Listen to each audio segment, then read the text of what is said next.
Un saludo desde las instalaciones de la Radio UMA, la estación de radio de la Universidad Monte Ávila. Muy contentos porque hoy vamos a dar inicio a nuestra serie de podcasts asociados a los temas de lo laboral en la era digital. Vamos a trabajar sobre los temas asociados al Centro de Estudios de la Persona y de la Empresa de la Universidad Monte Ávila.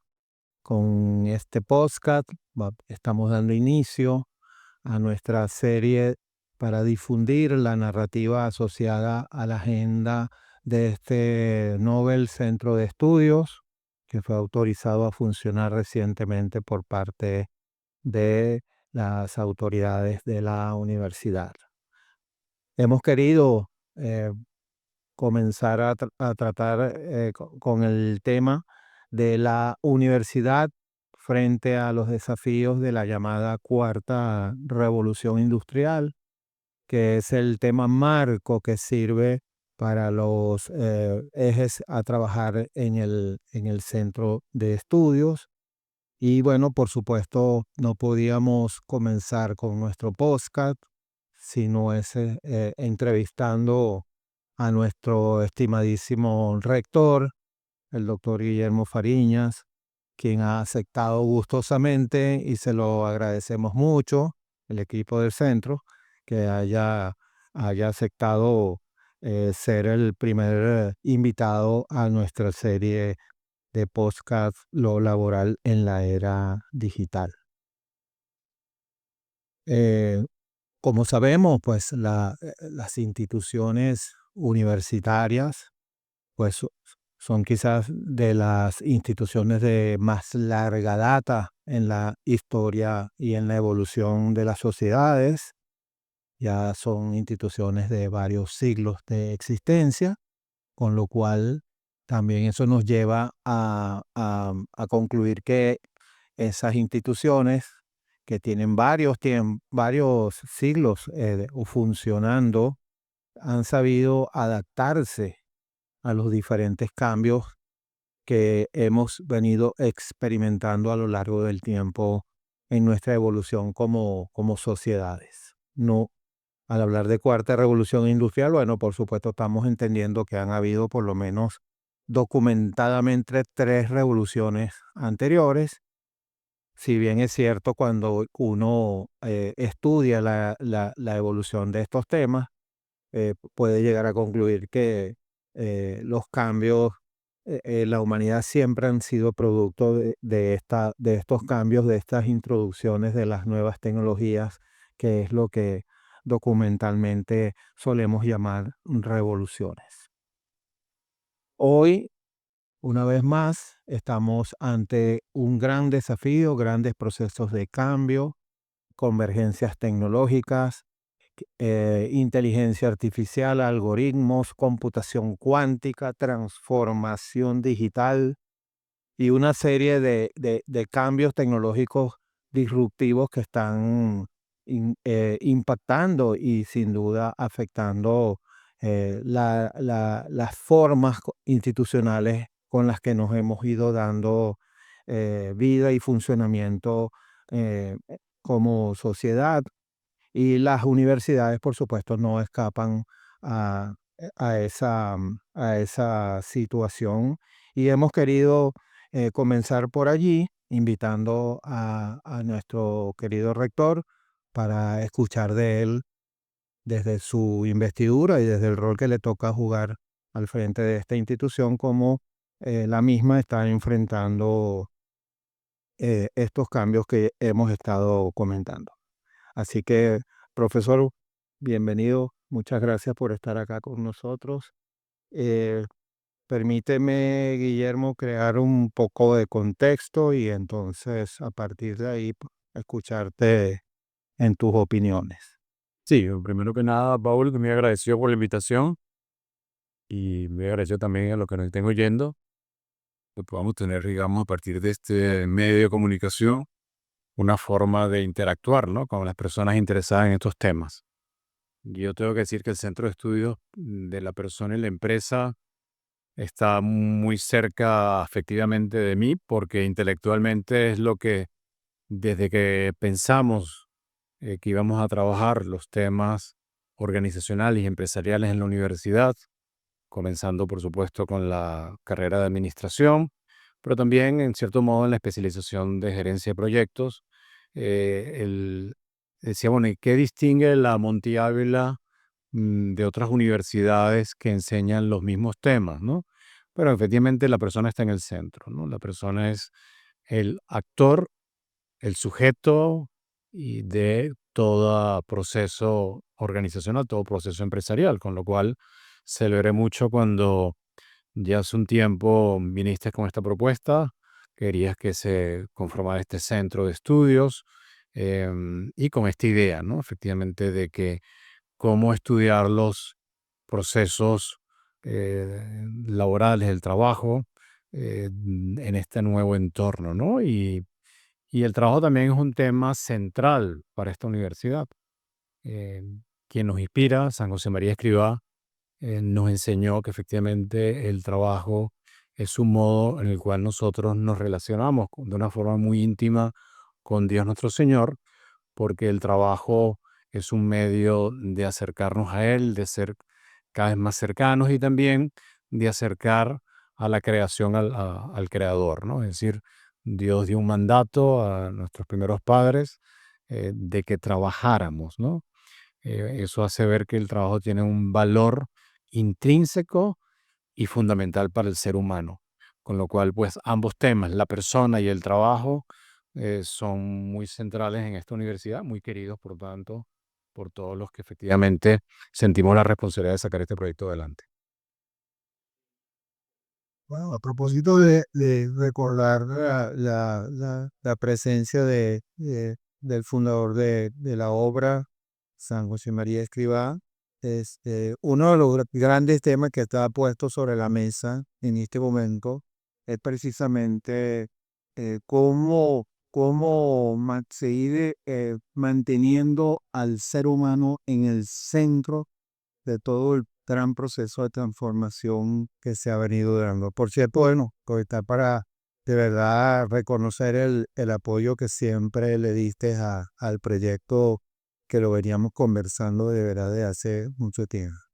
Y me acuerdo que cuando teníamos las primeras conversaciones para concretar la idea y proceder a su presentación a las autoridades, hacíamos mucho énfasis en que quizás uno de los temas en los que más atención teníamos que prestar era a cómo gestionar ese desbalance que se ve y que se observa en cuanto a la impronta que ideotecnológico frente a lo humano desde la perspectiva de la filosofía de la universidad, pues lo definimos como lo antropológico y qué cosas, en qué foco deberíamos, a qué foco o en qué tema deberíamos apuntar desde el centro para no solamente adoptar, absorber y alinear el funcionamiento del centro y afrontar el reto de dar luces sobre estos temas, sino cómo ayudar a mantener lo humano dentro de la ecuación, dentro del proceso. Entonces, ¿cómo se observa este tema desde la gestión de la universidad en general? Sí. Bien. Bueno, yo creo que lo primero que hay que decir es que eh, los autores de todo cambio industrial, de todo cambio y evolución en las ciencias, las técnicas y las artes, somos los seres humanos, ¿no? Es decir, los seres humanos somos la causa de todos estos cambios, ¿ok? Eh, Uno pudiera elucubrar que muy pronto habrá ciencia y tecnología producida por humanoides, etcétera. Bueno, cuando ya estemos en ese momento lo conversamos, pero en este momento podemos afirmar eso. O sea, todo cambio tecnológico ha sido un cambio producido, fomentado y motivado por los seres humanos. Y yo diría que en la gran mayoría de los casos, la motivación ha sido el progreso humano. O sea, la motivación de quienes han intentado efectivamente hacer cambios en lo científico, lo tecnológico, es porque desean el progreso propio y los demás, ¿no? Em, ha habido efectivamente errores y el tiempo nos permite luego valorarlo y denunciarlo. Eso también es un proceso humano, pero siempre ha estado allí. Entonces, claro, cuando digo que, los procesos son llevados por los humanos, bien.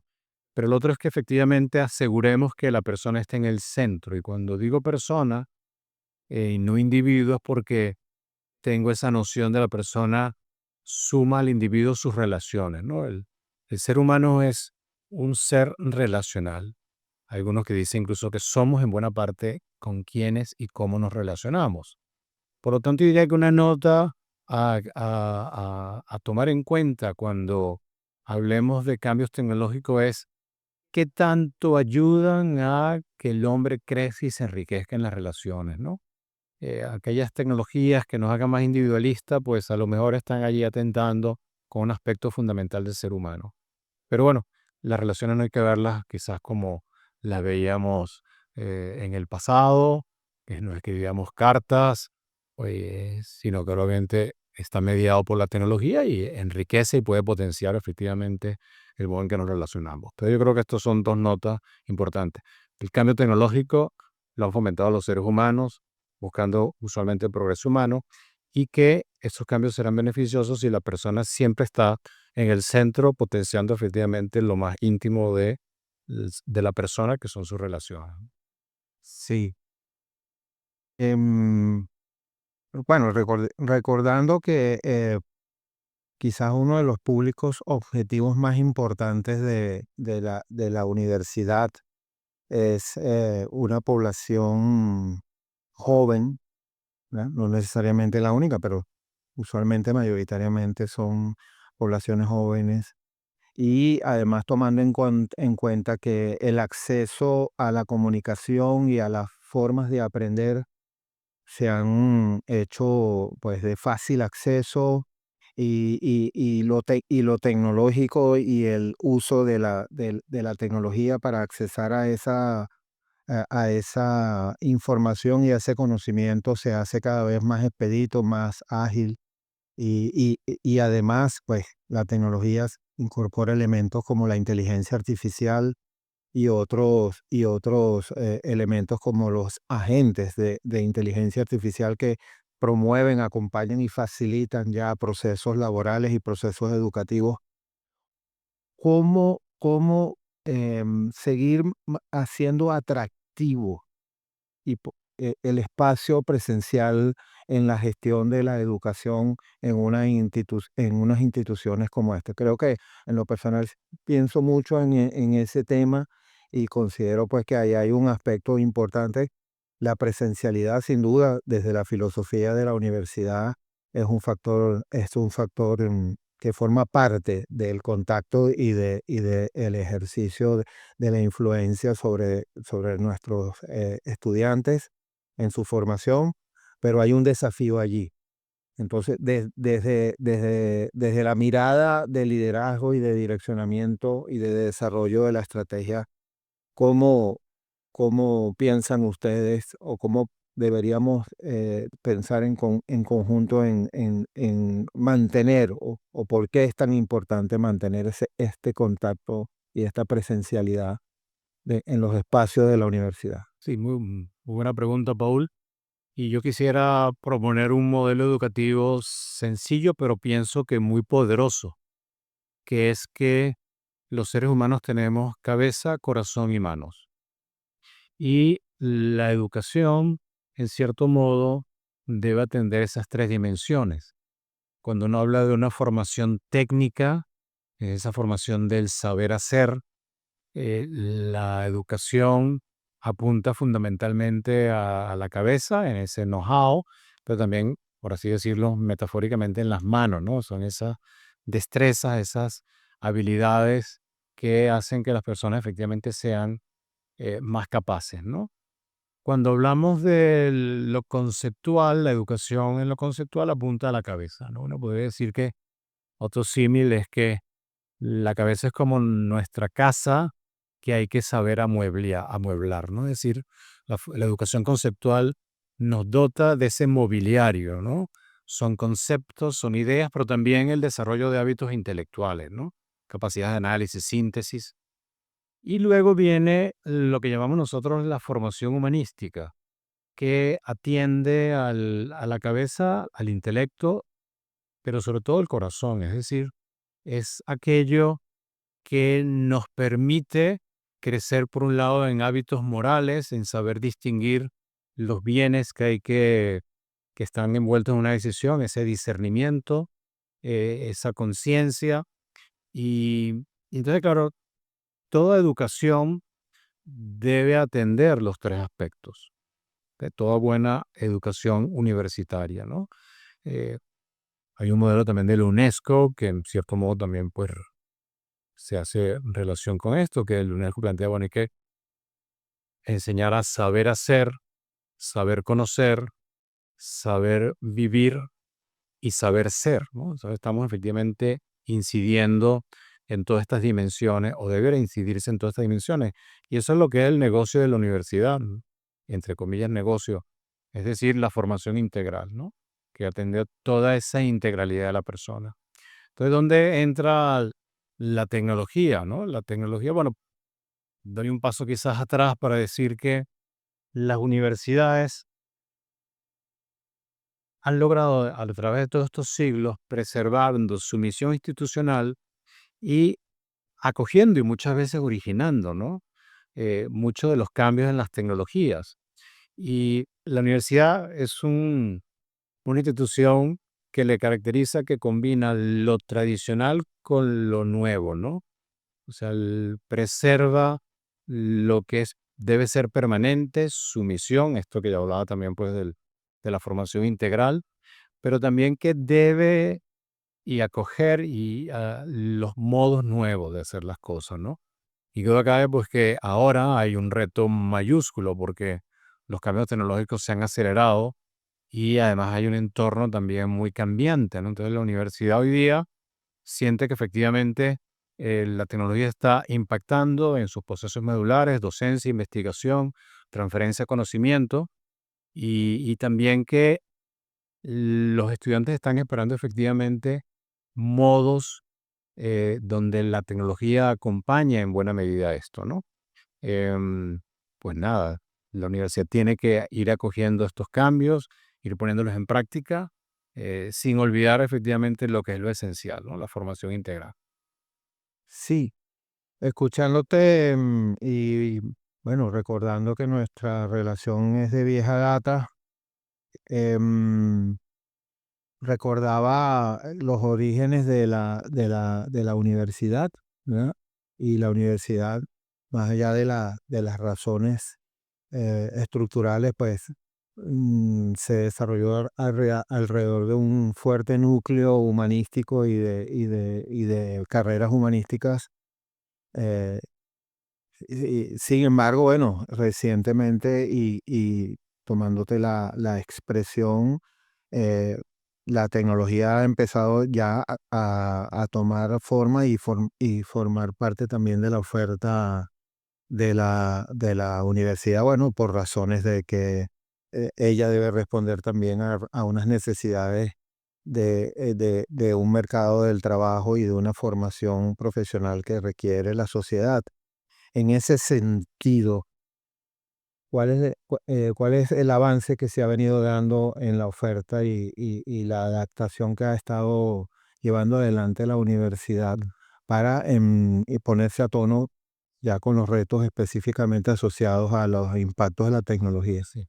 Bueno, yo pienso que en un mundo cada vez más interconectado es fundamental las relaciones internacionales, ¿no?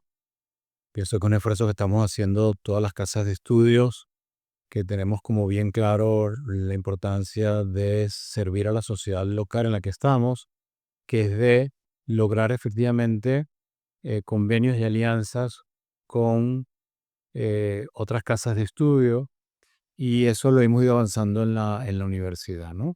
Em, ya tenemos convenios con la Universidad de Piura, con la Universidad Panamericana, con la Universidad del Istmo. tenemos convenios con la Escuela de Ingeniería de la Universidad de Navarra en España, la Universidad de Villanueva. Hemos entablado conversaciones y ya hemos estado hablando pues de que vamos a trabajar y luego vendrá pues el memorando de entendimiento con Rice University en Houston para apoyar nuestra nueva facultad de ingeniería. Es decir, la dimensión internacional es muy importante. ¿Por qué? Porque aprendemos de los errores de otros y también aprendemos obviamente sus aciertos, ¿no? Entonces eso creo que es fundamental, ¿no? Luego está cómo vamos a ir, digamos, adaptándonos con la mayor agilidad posible a los cambios, digamos, de lo que es más mudable, ¿no? Que vendría a ser como la formación técnica. Y eso en la Universidad de Montevideo lo hemos estado logrando desde siempre con las electivas que dan un cierto margen de adecuación a nuevas tecnologías en las distintas carreras y también las que hemos llamado las materias de orientación y desarrollo personal que también nos dan pie para eso, ¿no? Por otro lado están los programas enfocados de pregrado, que son los llamados minors o Monte Ávila, que permiten que el estudiante adquiera un set de conocimientos y desarrolle un conjunto de destrezas en un área bien precisa y, valga la redundancia, enfocada, ¿no? Eh, Comunicación gastronómica, ciencias de datos, gerencia deportiva, diseño audiovisual, es decir, son cosas bien prácticas donde la tecnología incide fuertemente y que nuestros estudiantes efectivamente pueden tomar. Son cursos electivos, o sea, libres, pero para precisamente reforzar esa formación técnica, ¿no? Y por otro lado, darnos cuenta de que en lo tecnológico la realidad es híbrida, ¿no? Es decir, no existen problemas técnicos 100% puros. O sea, hoy día toda innovación tecnológica es una síntesis de saberes y disciplinas. Y así hemos diseñado nuestras nuevas carreras de ingeniería. Por ejemplo, mecatrónica es una síntesis de la ingeniería mecánica tradicional, la ingeniería electrónica de siempre, más teorías de control. Telemática es una combinación de informática y telecomunicaciones con un componente importante de ciberseguridad.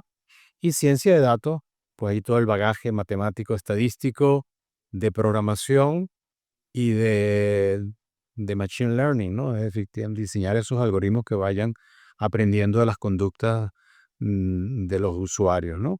Es decir, como os cuenta, efectivamente esta propuesta que es novedosa y en algunos casos única en el país, trata de dar respuesta efectivamente a los cambios tecnológicos que están ocurriendo a nuestro alrededor y ofrecer a nuestros estudiantes que pueden estar en esa ola muy pronto.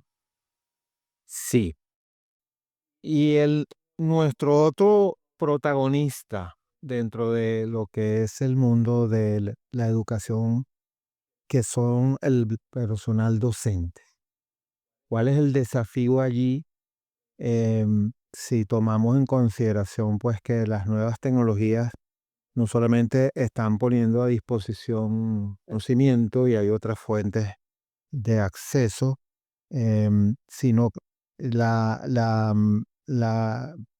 la aparición de tecnologías como la inteligencia artificial y los agentes de inteligencia artificial, los llamados chatbots y ese tipo de facilidades que están pues interviniendo de alguna manera en el proceso docente. Y vemos entonces que los estudiantes tienen ahora la posibilidad de accesar a una gran cantidad de información a una gran velocidad.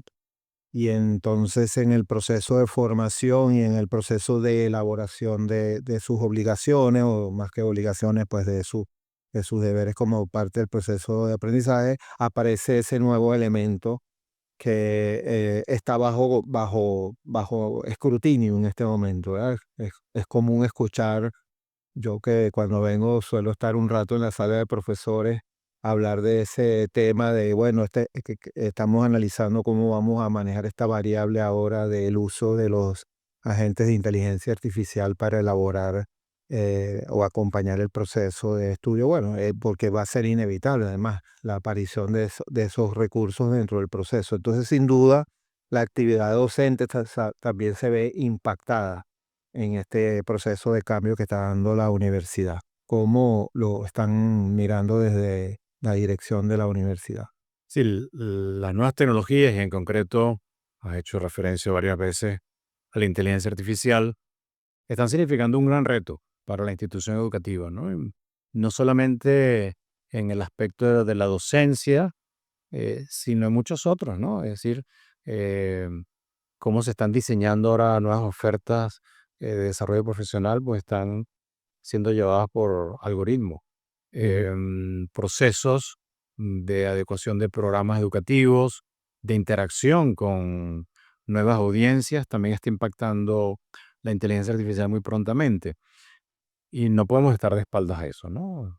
Es decir, hay que saber efectivamente cómo va a ir impactando y saberlo gestionar como, bueno, cualquier herramienta que no es cualquiera, es una herramienta, como digo, que está teniendo unos, unos impactos muy profundos, ¿no? En todos estos procesos de investigación, de docencia, de transferencia de conocimiento, ¿no? Em, Como siempre, hay una nueva tecnología, hay un efecto, o sea, los que estudian los procesos de cambio saben efectivamente las dificultades que siempre tienen los cambios organizacionales, ¿no? Eh, hay un, hay un shock, hay un saber darnos cuenta que efectivamente el cambio es necesario, hay que saberlo, no diré yo no solamente gestionar, sino abrazar, y eso exige pues más conocimiento y más trabajo, ¿no? Yo diría que los profesores, desde que están irrumpiendo las nuevas tecnologías, estamos trabajando más. Uno podría decir que antes la docencia era como más sencilla, ¿no? Es decir, em, y yo no diría que fuera peor. ¿No? Yo pienso que todavía la buena clase magistral tiene un valor sin lugar a dudas, ¿no? Pero también hay que saberlo efectivamente y darnos cuenta que se ha cobrado una mayor conciencia de que los procesos de aprendizaje centrados en el participante tienen un mayor impacto, ¿ok? Porque la educación no se trata de enseñar, sino de aprender, ¿no? El protagonista es el estudiante, ¿no? Entonces, claro, bienvenida a esas tecnologías que están permitiendo esto, ¿no? Uno vislumbra que estos agentes de inteligencia artificial podrán acompañar de una manera muy personalizada, con una especie de coach, para que el estudiante interactuando con él va mostrando sus áreas necesariamente de mejora y la inteligencia artificial le va ayudando efectivamente a rellenar esas lagunas o hacer determinados apuntes para que efectivamente esta persona aprenda más, ¿no? Entonces, pues nada, hay que trabajar más. Ya hemos dado varios cursos de la inteligencia artificial para docentes. Seguiremos dándolo. Nos damos cuenta de que en algunos casos hay que hacer un acompañamiento más personalizado, ¿no?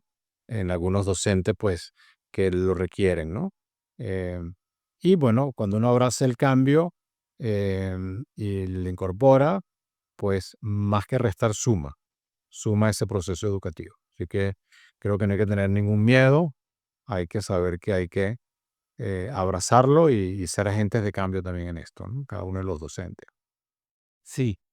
Un tema que, bueno, recuerdo siempre fue un asunto de debate. Eh, Quiero recordar que yo me formé como licenciado en educación, y hice una carrera en el mundo de la gestión de recursos humanos en grandes empresas, y también hice mucha actividad gremial. Y siempre, o no siempre, pero en los momentos de reflexión importantes que siempre hemos vivido, sobre todo en los últimos 30 años, cuando ya la tecnología de verdad se asomaba con una impronta importante, siempre se hablaba de la necesidad de que la educación y el mundo del trabajo trataran de acoplarse y de sincronizarse mucho más. ¿Ok? Eh, Recuerdo que algunas profesiones con honradas excepciones, pues los estudiantes, incluso graduados universitarios, llegaban a las empresas y tenían que comenzar un proceso de entender específicamente la actividad de la empresa como tal, eso que llamábamos la inducción, en todo caso comenzar a hacer una carrera para eventualmente empezar a desplegar todo su arsenal y estando en la empresa también el profesional tenía que absorber una gran cantidad de conocimiento. Siendo que ahora hay tanto conocimiento disponible y de acceso, ¿cómo hacer entonces para que esa necesaria comunicación entre universidad y el mundo del trabajo se catalice, sobre todo por la velocidad con la que los requerimientos de cambio y nuevas competencias se están dando en el mundo del trabajo? ¿Cómo hacer para que esa relación se haga mucho más sinérgica entre ambas Mm. instituciones? Bueno, yo creo que desde la conformación de la empresa como un actor clave en el desarrollo económico y social, la universidad se ha dado cuenta que tiene que interactuar con ese actor, ¿no?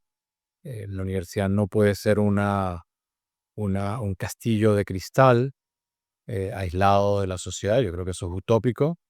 La universidad necesariamente tiene que estar interconectada con la sociedad, y diría de forma especial con el sector productivo, ¿no? Pasa que el sector productivo también está cambiando. O sea, hay nuevas formas de trabajo, nuevas formas con lo cual se hace mucho más retador. Decía la inducción del pasado, y uno empieza a darse cuenta de que los nuevos trabajadores no siempre reaccionan bien a esas inducciones. Dice, aquí estoy yo con lo que yo sé y voy a aportar valor, ¿no? Es decir, Sí. y creo que las empresas también se están dando cuenta de eso, ¿no? Ujú. Entonces, bueno, yo creo que en docencia, como decía, pues estos medios que permiten adecuar el programa de enseñanza y hacerlo más cercano efectivamente a la necesidad del mercado laboral, va en esa línea. Un campo importantísimo es el de la investigación, ¿no? O sea, la universidad debiera tener una investigación más aplicada, y más aplicada también en el sector productivo. Tú te recordarás la primera ley de ciencia y tecnología, que permitía a las empresas efectivamente dedicar un tanto por ciento a Investigación. investigación y transferencia de conocimiento. Y la verdad es que fue una época, yo diría, dorada de la relación empresa-academia. Ojalá que volvamos a un esquema como ese, porque efectivamente hace falta, o sea, que también haya incentivos a la empresa para interactuar con la academia en investigaciones aplicadas y mayor transferencia de conocimiento, ¿no? Em, Después, por supuesto, aquí está todo, además, como telón de fondo, pues nuestra realidad nacional, Sí. ¿no? Con un aparato productivo, pues más débil. eh, yo diría que algunos clientes, yo diría en un porcentaje importante, que tuvo la Monte Ávila hace 20 años cuando comenzó, o 22 años cuando empezó el desarrollo profesional más en serio y trabajar con las empresas en el modelo In Company. Varias empresas ya no están en el país, ¿no? Entonces, bueno, pero han aparecido otras, ¿no? Entonces, pero bueno, digo yo que hay unos retos allí que no, que requieren, digamos, de una mayor flexibilidad de parte y parte, y un mayor deseo de colaboración, ¿no? Eh, Como comentaba, la universidad pues se debe a la sociedad y busca también hacer sinergia con otras instituciones. Yo desde que estoy de rector, que ya voy para 3 años, he firmado más de 30 convenios con distintísimos actores nacionales e internacionales, y es precisamente como respuesta a esa necesidad de trabajar conjuntamente con otros para dar mejores soluciones, ¿no? Sí. Hablabas mencionaste algo sin duda importante que en los países que efectivamente han logrado grandes niveles de desarrollo y hoy en día lideran no solamente en el campo económico, sino en el ámbito del desarrollo tecnológico, es la investigación. Y la investigación aplicada y la sinergia entre las empresas y la academia. ese es el ámbito, ese es el espacio al que están llamados fundamentalmente los centros de estudios, ¿no? Mm, ¿qué nos podrías comentar ahí en términos de hacia dónde esperas que apunten y se potencien estos espacios que están llamados a jugar ese papel, sobre todo, y quiero insistir con eso, por la velocidad con la que se está moviendo el proceso de cambio en lo económico y en el mundo en general, en el mundo empresarial? Bien. Sí, los centros de estudios juegan un papel clave en las universidades, ¿no? Porque permiten un foco en una realidad concreta, donde se pueden intensificar pues, esfuerzos docentes, educativos y de transferencia de conocimiento, ¿no? Y investigativos, ¿no? Em, en la universidad hay actualmente 21 centros de estudios con un nivel de actividad pues muy rico, también además muy distinto, ¿no? Tienes un espectro amplísimo. eh, Hoy tenemos una actividad, creo que fue la primera actividad del Centro de la Comunicación, eh, pues con unos claros proyectos investigativos y difusión de conocimiento. Tenemos centros en el extremo más práctico, como el de participación ciudadana, que ha llevado a la universidad a sitios donde no era fácil de llegar, ¿no? Sectores populares, a brindar herramientas de negociación y resolución de conflictos, ¿no? Tenemos, por ejemplo, también, diría que es como un centro emblemático, eh, por su trayectoria, por su origen, que es el que tiene ya más años en la universidad, el Centro de Estudio para la Discapacidad, que por el tiempo que tiene, el impulso de su fundador, tiene ya un conjunto de investigaciones y de publicaciones y ya un buen nombre en el mundo de la atención de la discapacidad, cualesquiera sea, generó una especialización, como es la atención del espectro autista. Y bueno, son ejemplos, ¿no? Eh, seguimos invitando a los profesores que tienen efectivamente una inquietud y una especificidad, un determinado área de conocimiento, que les abrimos las puertas para que efectivamente se animen a lanzar un centro de estudios, ¿no?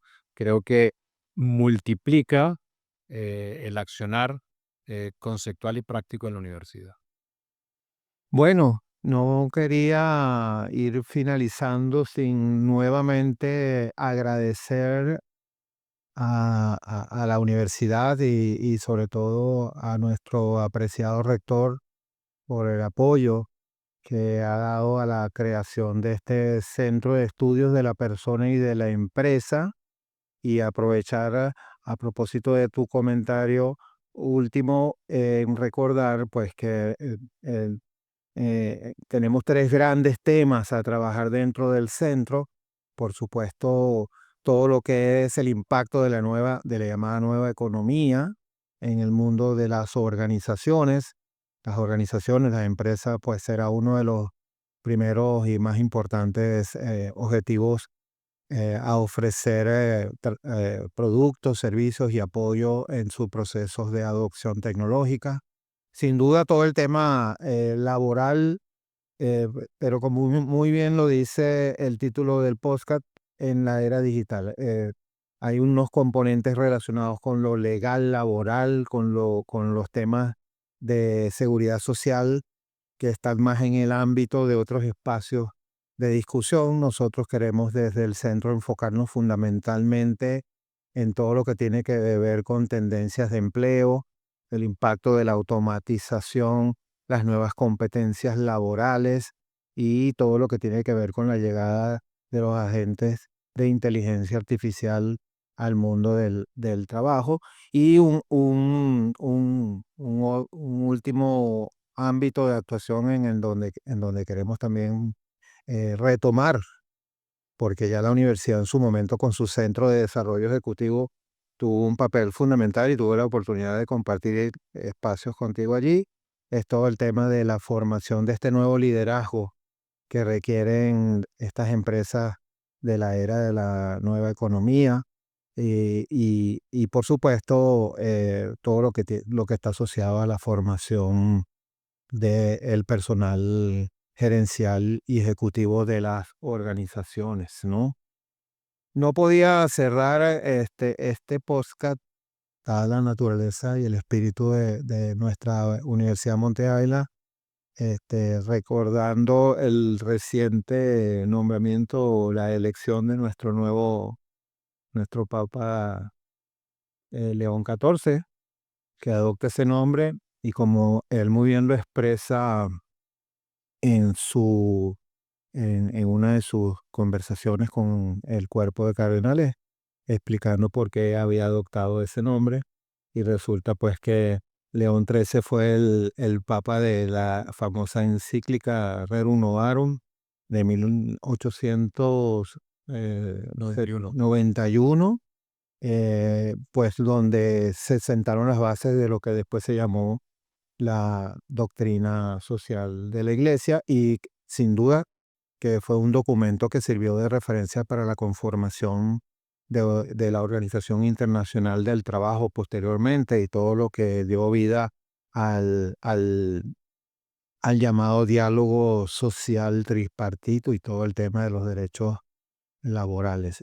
¿Cómo valoras tú ese hecho que demuestra? Yo le decía a mi esposa, pues, estuvimos muy pendientes del proceso estábamos en ese entender o cómo podíamos reconocer eso que se llama la inspiración o la intervención del Espíritu Santo. Y cuando uno hace un balance del perfil del nuevo sumo pontífice, su trayectoria y el nombre que él adopta y el planteamiento que trae, pues él mismo lo dice, estamos en medio de una nueva gran revolución y un nuevo gran cambio que se asemeja mucho en su momento a lo que se vivía cuando se publica esa encíclica. ¿Cómo ves tú como rector de una universidad como la Universidad Monte Ávila el momento